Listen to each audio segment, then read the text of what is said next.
Freeberg. I think the big prize is whoever wins general intelligence, superintelligence, or the biggest cluster, or the most power to power the biggest cluster that powers general superintelligence. So where do we sit on the language models today, Gavin, and Elon's recent, let's just call it what it is. I mean, incredibly dominant release of Grok 4.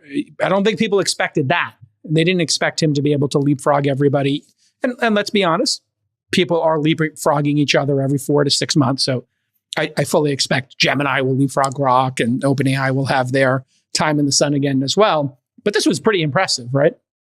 I'd say this is the biggest leapfrog we've seen in quite some time. And I think the benchmarks that matter are ARC AGI 2 and Humanity's Last Exam, where it did, in the case of ARC AGI 2, it's called semi-private, which is important because it means that some of the questions were held back, because the criticism of these models is they memorize the answer. And so ARC AGI 2, it has not seen the questions before.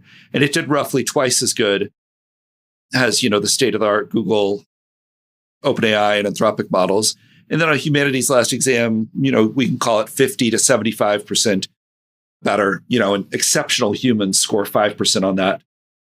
It scores in the 40s. So this is incredible progress. And I think it's worth mentioning, this model was trained on Hopper. So this model is probably about as far as you can take the last generation of NVIDIA GPUs. The next models we see, Grok 5, O5 from OpenAI, whatever they're going to call the next Gemini, they will be trained on Blackwell. And I think that will be a really big step function.